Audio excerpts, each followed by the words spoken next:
G'day guys, it's Jezza here, welcome to Bushbound. Today I'm doing a review on the OCAM Alloy Cage Roof Rack.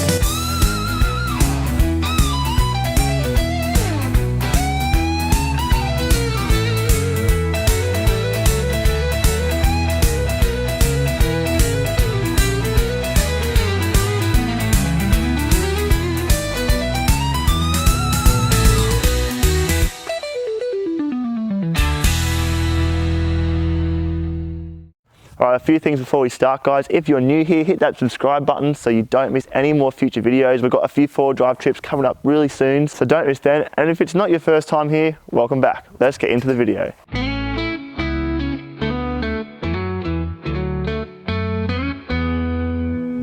So today I'm doing a product review on the OCAM Alloy Cage Roof Rack, as you can see on my 105 Series Cruiser.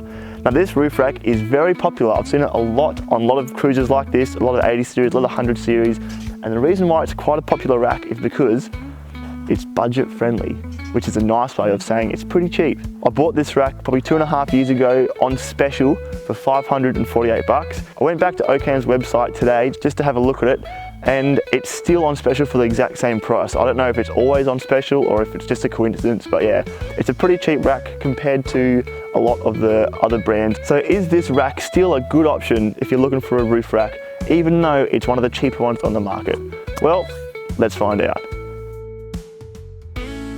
So yeah, I've had this rack on for about 2.5 years now, and it's actually held up pretty well. I've done a few 4-drive trips, few corrugations, few lots of bumps and flexing and stuff like that. And the rack hasn't bent, hasn't twisted, hasn't flexed, hasn't cracked anywhere that I've seen. And it's actually held up really well. The way it's constructed is it's an aluminium cage with all the supports on it aluminium, but the brackets that hold it to the roof are steel. And that's why it's not super heavy. This roof rack weighs 29 kilos, which is, it's heavy for a roof rack, but for a cage roof rack, it's actually what they are. And you don't really notice it that much. Just jumping up here now on the side of the car, you can see how it's mounted. So there's 3 mounting points, one at the front, one probably behind the back door frame, and then one right at the back of the car. These bolt into the factory mounting points.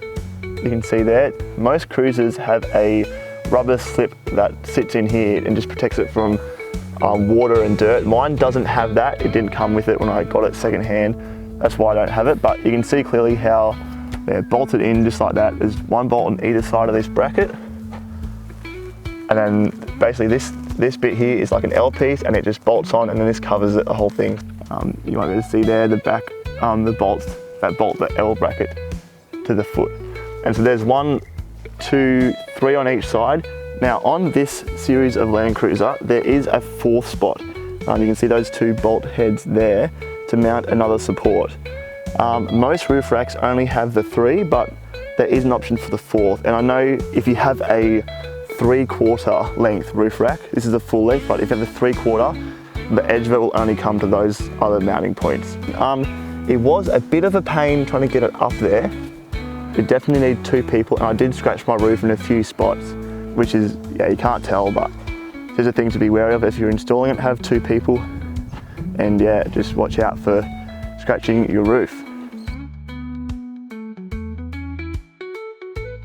So up on top of the rack, looking at it, you can see here, the top of that L, there's 4 bolts that hold the actual cage onto that L bracket, and then the bolt on the side that bolts it to the feet. So the actual weight that this roof rack can hold, I could not find anywhere what the official load rating is for it. But I've got the awning on permanently, the solar panel and the back tracks, they're all on there full time. I've carried swags up there before. There was 2 people up there at one stage. It can handle, all the weight you need to. I'm not too sure about like a rooftop tent, but you can't really mount them with these rails on the side anyway. So I think all your day-to-day use, all your camping, normal things you have, will be able to fit on this easily, and you can take the load, no worries. For reference though, the LandCruiser roof can handle 300 kilos static, so standing still, it can handle 300 kilos. But if you're driving around, it can handle 150 kilos, so it halves it. And so that just gives you an idea of what you can actually have on the roof of your car.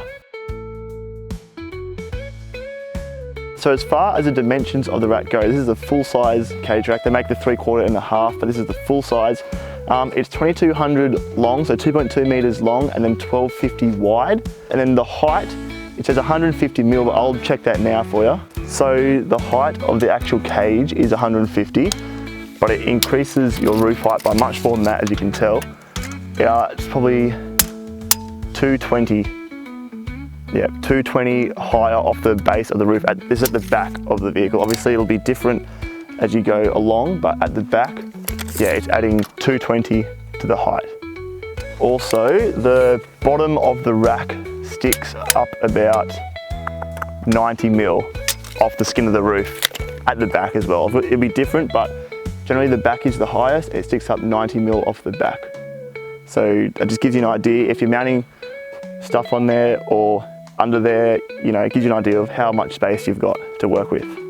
Rightio, so one more thing I'll just comment on before I close this video is a lot of people are worried about the noise that the roof rack makes as they drive along the highway. If it like whistles or it's really loud or anything like that. This rack is fine. I haven't noticed any extra noise, no worries with that. And also fuel obviously does go up a little bit because it's a bit more wind resistant, but again, it's not a massive amount to worry about, and any roof rack you have will do that. That concludes my review of the OCAM Alloy Cage roof rack. It's a pretty good roof rack, especially for the price. Definitely worth it if you can't afford the thousands of dollars on a rack. This one will do just fine. It carries all you need, a little bit on the heavier side, but not by much, and it looks pretty nice as well. If you have any more questions or want to know anything else, just comment below and I'll get back to you as soon as I can. Thanks for watching, and I'll catch you next time on Bushbound.